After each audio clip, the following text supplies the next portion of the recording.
इदम श्राद्धम, अर्थात श्रद्धा ही श्राद्ध है। प्रत्येक व्यक्ति को अपने पूर्वजों के निमित्त यथा सामर्थ्य श्रद्धा से श्राद्ध अवश्य करवाना चाहिए, क्योंकि हमारे हिंदू धर्म में मान्यता है कि श्राद्ध ना करने से हम अपने पितरों के कोप के भागी होते हैं। इसलिए प्रत्येक व्यक्ति को अपने पितरों की तृप्ति के लिए श्राद्ध अवश्य करवाना चाहिए। तो किस प्रकार से करें श्राद्ध पक्ष में पितरों की आराधना, क्योंकि पितृ देवतुल्य माने गए हैं और पितरों की आराधना के लिए हमारे शास्त्रों में कुछ नियम भी बताए गए हैं। और इसके लिए हमारे साथ जुड़ेंगे पंडित नीलिम्प त्रिपाठी जी, जो कि आपको बताएंगे कि किस तरीके से पितरों के इन 16 दिनों में आप आराधना करें, किस प्रकार से तर्पण करें और किस प्रकार से अपने पितरों को मनाएं, क्योंकि जीवन में पितरों का आशीर्वाद, उनका आशीष बेहद आवश्यक होता है। तो पंडित नीलिम्प त्रिपाठी जी हमारे साथ जुड़े हुए हैं, उनसे हम ये चर्चा करेंगे। उससे पहले आपको बता दें कि पितरों को आभार प्रकट किया जाता है इन 16 दिनों में, और ऐसा करने से पितृ प्रसन्न होते हैं, अपना आशीष देते हैं। श्राद्ध कर्म करने से पितरों की आत्मा को शांति मिलती है। वैदिक धर्म के अनुसार पितरों का श्राद्ध उनकी मृत्यु तिथि पर ही किया जाना चाहिए। हर साल सितंबर के महीने में पितृपक्ष की शुरुआत होती है और आमतौर पर पितृपक्ष 16 दिनों का माना जाता है। श्राद्ध को संगम तट, तीर्थ स्थान या फिर पवित्र नदी के तट पर करने का भी महत्व माना गया है। इन सब में गया जी में श्राद्ध की अपनी एक विशेष महिमा मानी गई है। माना जाता है कि गया जी में श्राद्ध करने के पश्चात पितर देवलोक को प्रस्थान कर जाते हैं। कुछ विद्वान गया श्राद्ध को अंतिम श्राद्ध भी मानते हैं। बहुत से इसमें शास्त्रों के अनुसार नियम बनाए गए हैं, लेकिन पितृपक्ष में किस प्रकार से आप पितरों का तर्पण करें, उनकी आराधना करें, ये हम आपको बताएंगे हमारे इस विशेष कार्यक्रम में पितृ पूजन में।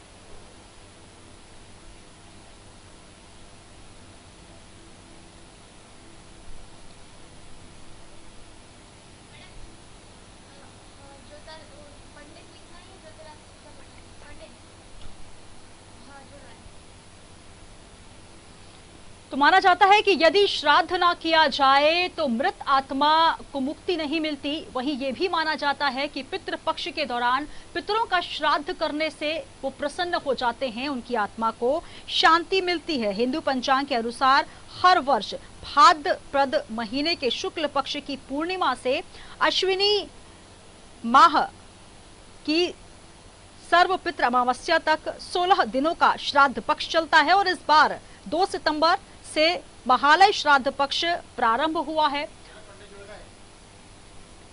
और हमारे साथ पंडित नीलिम्प त्रिपाठी जी जुड़ चुके हैं, उनसे ही जानेंगे पितृपक्षों का क्या कुछ महत्व होता है।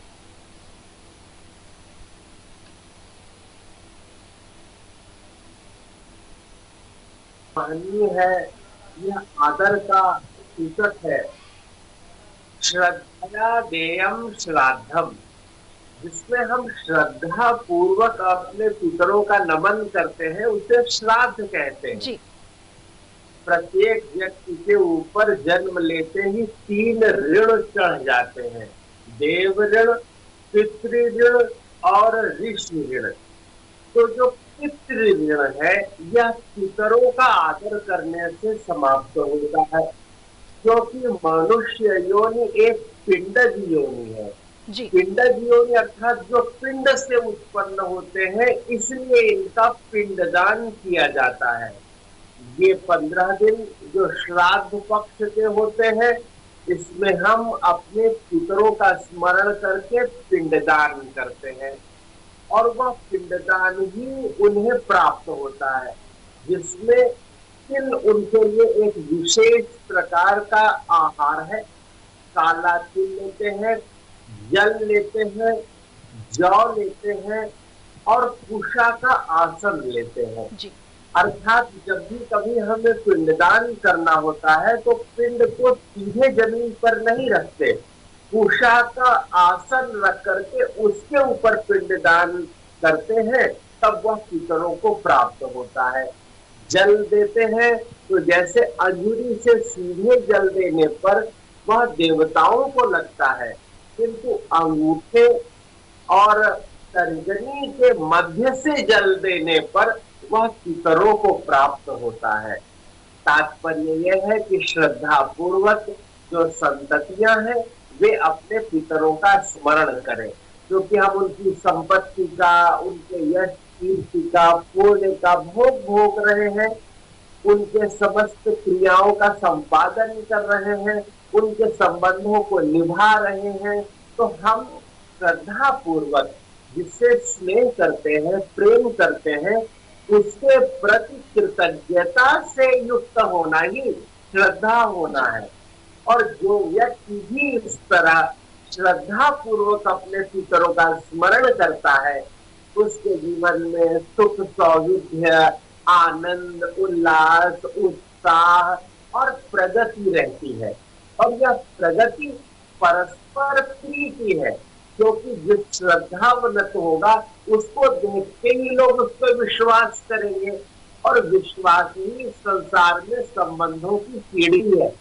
जब हमें किसी पर विश्वास हो जाता है, तब उससे हम अपना अंतःकरण खोल देते हैं, और यह प्रीति, देव प्रीति, पितर प्रीति, ऋषि प्रीति हमें पूर्ण भी करते हैं। जी जी पंडित जी, बहुत अच्छी जानकारी आपने दी कि किस प्रकार से पितरों के पूजन का महत्व माना गया है हमारे शास्त्रों में, और श्रद्धा पूर्वक जो हम अपने पितरों को समर्पित करते हैं वो हमारे पूर्वजों तक, हमारे पितरों तक पहुंचता है, और वो प्रसन्न होकर हमें आशीष देते हैं, जिससे हमारे जीवन में धन धान्य और खुशियां जो है वो निरंतर बनी रहती है।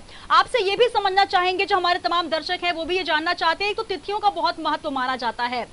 कई जो लोग हैं, कई जातक ऐसे हैं जिनकी मृत्यु की तिथियों का पता उनको नहीं होता है, उनके परिवार वालों को, और जो तमाम तिथियां बताई गई हैं उनका भी, उनके बारे में आपसे समझना चाहेंगे। हाँ, ये बहुत ही अच्छी बात है सुनीता जी कि हम किसी चीज को अच्छे से समझें जी। वस्तुतः ये जो 15 दिन है, ये पूरा पक्ष, तो जो लोग पूर्णिमा को, जिनका शरीरांत हुआ है, उनके लिए पूर्णिमा तिथि को दान करना है, ब्राह्मण भोजन करना है, गौग्रास निकालना है, कागा के लिए ग्रास निकालना है, श्वान के लिए ग्रास निकालना है, क्योंकि ये संपूर्ण प्रकृति ही पितरों का प्रतिबिंब है। लेकिन जिनका कोई तिथि ज्ञान नहीं है, उनके लिए अमावस्या तिथि अभिहित की गई है कि वे अमावस्या तिथि पर कर दें तो उनके पितरों को प्राप्त होगा। इसमें अलग अलग लोगों के लिए अलग अलग विधान है। जो अग्निदाह में अर्थात अग्नि से दग्ध हुए हैं, उनके लिए विशेष रूप से चतुर्दशी तिथि कही गई है। लेकिन जिनका कुछ भी ज्ञात नहीं है, उनके लिए अमावस्या तिथि कही गई है। बिल्कुल, तिथियों का बहुत अच्छा आपने ज्ञान दिया, और ये माना जाता है कि पितरों का तर्पण, उनका पिंड दान करना बेहद आवश्यक माना गया है। तिथियों के अनुसार अगर आप ये तर्पण करते हैं तो बेहद अच्छा है, लेकिन अगर आपको ज्ञात नहीं तो उसके लिए भी पंडित जी ने जानकारी दी है किस तिथि में आप करें। पंडित जी, ये माना जाता है कि अगर इन दिनों अगर हम अपने पितरों का तर्पण नहीं करते हैं, उनके लिए जल नहीं रखते हैं, उनके लिए जो तमाम हमारे शास्त्रों में विधियां बताई गई हैं, अगर हम वो नहीं करते तो हमारी कुंडली में पितृ दोष आ जाता है। तो क्या इस समय जिनकी कुंडली में पितृदोष है, ये समय माना गया है कि वो दोषों से मुक्त हो सके, उसके लिए कोई विधान? जी, ये बहुत ही आवश्यक है। अगर किसी के कुंडली में 10वें स्थान पर केतु है, तो यह स्पष्ट संकेत है कि उनके पितरों की तृप्ति नहीं हुई है, और वे उनके पितर अपनी संततियों से ही तृप्त होते हैं। क्योंकि जैसे क्रम चला आता है, पिता पितामह प्रपितामह वृद्ध प्रपितामह, माता मातामह प्रमातामह वृद्ध प्रमातामह, तो ये जो पितर होते हैं, ये पिछली 3 पीढ़ियां निरंतर अपनी संततियों से मुक्ति की कामना करती है जी। अगर वो उन्हें तृप्त करते हैं तो निश्चय ही उनको आशीष प्राप्त होता है, उनकी वृद्धि होती है। और अगर वे अतृप्त रहते हैं तो उनकी संततियों के जीवन में सहज ही जो बाधाएं हैं वे आती हैं जी। काम होते होते नहीं होते, चित्त अशांत रहता है, शिरो वेदना रहती है, मन व्याकुल रहता है, ये सब पितरों की अतृप्ति के कारण होता है। दरअसल जो हम भारतीय चिंतन परंपरा में संपूर्ण परिवेश को ही पूजित माना गया है, तो जो हमसे उम्मीद लगाए हैं वे कैसे अतृप्त रह सकते हैं, और उन्हें तृप्त करना अपना धर्म है जी। यहाँ तक कि जब कोई साधक गया जी जाता है तो वो अपने घर में भगवान के पास एक घी का दीपक जलाता है जी। और द्वार पर एक तेल का दीपक जलाता है, और जब अगले दिन जब गया जी के लिए प्रस्थान करता है तो जाकर के उस दीपक के स्थान पर कहता है, जो मेरे पितर हैं तृप्त होना चाहते हैं, अथवा जो कोई ऐसे परिचित लोग हैं जो मुझसे उम्मीद लगाए बैठे हैं कि मैं उन्हें गया जी में ले जाकर के तृप्ति प्रदान करूंगा, उनका तर्पण करूंगा, उनका पिंडदान करूंगा, वो मेरे साथ गया जी चले जी। जब यह हम सबके लिए कर सकते हैं तो कोई जो अदृश्य सत्ता है जिससे हम पैदा हुए हैं, उनके ही परिवार का नाम धारित किए हुए हैं, उनके ऋण को उतार रहे हैं अथवा उनके द्वारा दिए गए ऋण का कुछ प्राप्त कर रहे हैं, पुण्य वर्धन कर रहे हैं। क्योंकि जिनके पितामहों ने कुआं खुदवाया है और उससे अनंत लोग जल पी रहे हैं, तो उनके जल पीने से जो पुण्य हो रहा है वो जल कुआं खुदवाने वाले व्यक्ति को और उसकी संततियों को भी युगों युगों तक मिलता रहता है जी। जो वृक्ष लगाता है उसको पुण्य मिलता है और उसकी संततियों को भी अनंत काल तक जो लोग उसके वृक्ष का फल खाते हैं और तृप्त होते हैं, तो उसके पुण्य का फल लगाने वाले की संततियों को प्राप्त होता है। इस तरह पुण्य वर्धन के लिए पिंडदान परम आवश्यक है, तर्पण परम आवश्यक है। वो 5 प्रकार से कहा गया है। एक तो नित्य तर्पण है, अर्थात जो कोई व्यक्ति नित्य स्नान करके तर्पण करे, लेकिन पार्वण श्राद्ध कहा गया है जो विशेष पर्वों पर श्राद्ध किया जाता है, विवाह इत्यादि में या संतान उत्पत्ति होती है तब कुल की वृद्धि होने पर भी पितरों का स्मरण पूजन किया जाता है। बिल्कुल। तो श्राद्ध जो होता है पंडित जी माना जाता है कि संगम तट तीर्थ स्थान पवित्र नदी के तट पर करने का बहुत महत्व है, और आपने बहुत अच्छी जानकारी दी। जो गया जी में श्राद्ध करने की महिमा मानी गई है उसका एक अपना अलग महत्व है। एक सवाल ये भी मन में आता है कि ये कहा जाता है विद्वान पंडितों के द्वारा कि जो हम गया जी में जाकर पितरों का तर्पण करते हैं, पितर देवलोक की तरफ प्रस्थान कर जाते हैं और तब उस श्राद्ध को अंतिम श्राद्ध मानते हुए पितरों में अब दोबारा श्राद्ध नहीं करना चाहिए। क्या इस तरीके का कोई विधान है, या ये जो पितृपक्ष आते हैं उसमें हमेशा तर्पण करना चाहिए और पितरों को याद कर उनके नाम पर जो भोजन है या जो पानी देने की परंपरा है वो करते रहना चाहिए? सुनीता जी, आप ठीक प्रश्न पूछ रही हैं। जैसे कोई व्यक्ति सांस लेना बंद नहीं करता जी, भोजन करना बंद नहीं करता, उसी तरह से तर्पण करना, श्राद्ध करना कभी बंद नहीं करना चाहिए जी। जीवित व्यक्ति अपना अंतिम श्राद्ध गया जी में कराता है जी, लेकिन और पितरों का भी श्राद्ध करता है। बिल्कुल। तो अगर वो कहीं भी तीर्थ पे जाता है तो उसको वहां पर तो श्राद्ध और पिंडदान करना चाहिए जी। यहाँ तक कि बद्रीनाथ में भी जब कोई व्यक्ति यात्रा करने जाता है तो वहां भी श्राद्ध करना, पिंडदान करने का विशेष महत्व है जी। और ये सदैव करते रहना चाहिए। दरअसल एक पवित्र आत्मा होने का यह लक्षण है कि हम अपने पितरों के प्रति कृतज्ञता ज्ञापित करें। हमें पितरों को निपटाना नहीं है जी, उनके प्रति आदर करना है, कृतज्ञता ज्ञापित करना, और निरंतर अपने जीवन में प्रत्येक दिवस अगर कोई तर्पण करता है तो वो अति उत्तम है। अन्यथा विशेष पर्वों पर, नदियों के तट पर, सरोवरों के तट पर अथवा तीर्थ स्थलों पर जाकर के उसे यह कार्य करना चाहिए।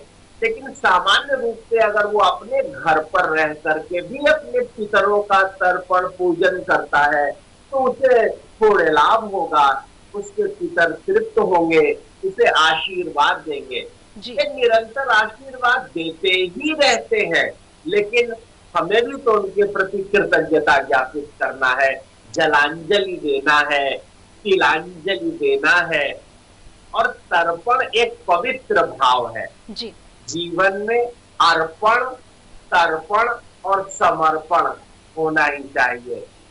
गुरुजनों के प्रति समर्पण होना चाहिए, पितरों के प्रति तर्पण होना चाहिए और देवताओं के प्रति अर्पण होना चाहिए। जी, बहुत सुंदर जानकारी पंडित जी आपने दी, और किस प्रकार से अपने पितरों को, अपने पूर्वजों को जो कि देवतुल्य हैं, उनको मनाया और उनके प्रति श्रद्धा को समर्पित किया जा सकता है।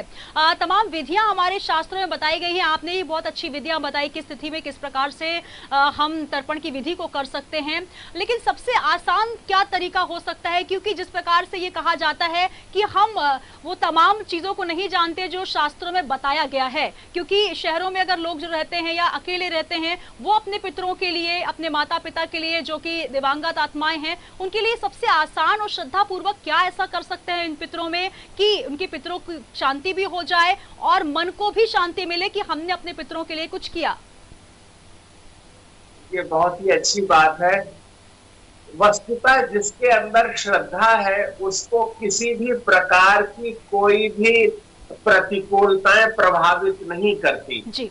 जो सनातन परंपरा पे पूर्ण विश्वास रखते हैं वो ये जानते हैं कि हम इस लोक में, इस शरीर में ऋण मुक्ति के लिए आए हैं जी। और हर व्यक्ति का परिणाम जीवन का मोक्ष है। तो मोक्ष प्राप्ति के बीच में सारे ऋणानुबंध समाप्त करना ही ज्ञान है जी। हम पुराने जितने दिए लिए हिसाब किताब है उनको पूरा कर देना चाहते हैं। और सनातन परंपरा में प्रत्येक व्यक्ति को अपने कृत कर्मों के माध्यम से पितरों को तृप्त करना है जी। तो उसकी सरल या कठिन कोई विधि ऐसी नहीं है जी। क्योंकि जो करना चाहता है वो हर स्थिति में करेगा। बिल्कुल। और जो नहीं करना चाहता वो आलस्यम ही मनुष्याणाम शरीरस्थो महारिपुः। इस संसार में आलस्य से बड़ा कोई शत्रु नहीं है। जी।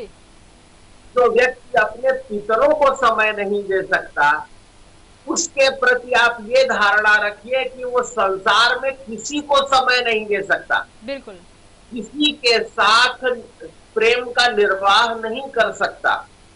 उसके प्रति विश्वास करना, उसकी श्रद्धा पर आस्था रखना एक छलावा है। जी। क्योंकि पितरों की तृप्ति के लिए केवल जल दान का ही विशेष महत्व है जी। कि हम स्नान करने के बाद जल अर्पित करते हैं तो ये जल देना ही और जल में तिल डाल लेना वह तिलांजलि कहलाता है, पितरों को जल का तर्पण कहलाता है। सिर्फ एक संक्षिप्त, अति संक्षिप्त भाव है। जैसे भगवान भोलेनाथ के ऊपर जल डाल देने से वे ऋणी अनुभव करने लगते हैं, एक बिल्व पत्र चढ़ा देने से भगवान शिव शंकर मानो कैलाश से उठकर उसकी ओर उसकी सहायता के लिए चल देते हैं जी। वैसे ही पितरों को जल देने से, तिल डाल के जल देने मात्र से पितर उसके हित के कार्य के लिए लग जाते हैं। व्यक्ति अनुकूल मार्ग में सोचने लगता है, सही दिशा में कार्य करने लगता है, संपूर्ण सांसारिक लोग उसके प्रति अनुकूल हो जाते हैं जी। उसके जीवन में सदाशयता, सहजता, आनंद, उल्लास, प्रसन्नता, ज्ञान और तत्व बुद्धि खुल जाती है। बिल्कुल, बहुत बढ़िया आपने जानकारी पंडित जी दी। और तमाम जो विधियां हैं उनके अनुसार सबसे महत्वपूर्ण ये होता है कि श्रद्धा के अनुसार आप जो भी समर्पित करते हैं, हमारे देवतुल्य पितृ उनको समर्पित भाव से, एक अनूठे भाव से उसको स्वीकार करते हैं और अपने जो बच्चे हैं उनको आशीष देते हैं और आशीर्वाद निरंतर बना रहता है। पंडित जी, इन 16 दिनों में ये माना जाता है जो सर्व पितृ अमावस्या होती है उसका विशेष महत्व होता है, वो अंतिम दिन होता है। उस दिन अगर जिन सारे दिनों में अगर आप नहीं कर पाए हैं कुछ विधियां, तो उस दिन करने का महत्व माना गया है, वो भी आपसे समझना चाहेंगे। हाँ, ये तो बहुत अच्छी बात है। जैसे किसी स्टेशन से सारी ट्रेनें छूट जाए तो व्यक्ति को कम से कम अंतिम जाने वाली ट्रेन में बैठ ही जाना चाहिए जी। इसी तरह अगर व्यक्ति इन 15 दिनों में कुछ नहीं कर पाया है तो वो कम से कम अमावस्या के दिन तो अवश्य करके अपने पितरों को प्रकाश प्रदान करे, क्योंकि अमावस्या तिथि में अंधकार होता है।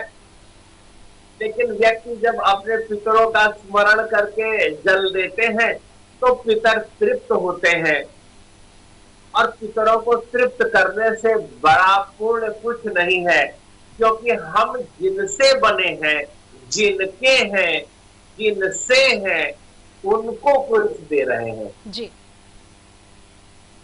बिल्कुल, बहुत उम्दा आपने जानकारियां दी हैं। और पितृपक्ष के ये जो दिन चल रहे हैं, ये अपने पितरों को, अपने पूर्वजों को याद करने के दिन हैं। उन्हें श्रद्धा से आप जो भी समर्पित करेंगे वो उसे स्वीकार करेंगे और बदले में आपको आशीष देंगे, और आशीष से बढ़कर जीवन में कुछ नहीं होता। पंडित जी, बहुत शुक्रिया तमाम जानकारी हम तक पहुंचाने के लिए और हमारे तमाम दर्शकों तक ये बात साझा करने के लिए कि हम अपने पितरों को किस तरीके से मना सकते हैं, और अगर पितृ दोष भी है तो किस तरीके से इन श्राद्ध पक्ष में हम पूजन अर्चन कर सकते हैं। आपका बहुत बहुत आभार। तो पितृ पक्ष में पूजन किस प्रकार से करें, तिथियों में किस प्रकार से पूजन अर्चन किया जाता है, पानी देने का, तिल समर्पित करने का क्या कुछ विधान है, और जिस प्रकार से लगातार हम आपको बता रहे हैं कि जो श्रद्धा से आप समर्पित करते हैं वो हमारे देवतुल्य पितृ जो है स्वीकार करते हैं। तो पितृ पक्षों में अपने पितरों को जरूर मनाएं और उनको याद करें ताकि उनका आशीर्वाद आपके जीवन में बना रहे। इसी के साथ ही इस खास पेशकश में इतना ही। दीजिए इजाजत और बने रहिए न्यूज वर्ल्ड के साथ।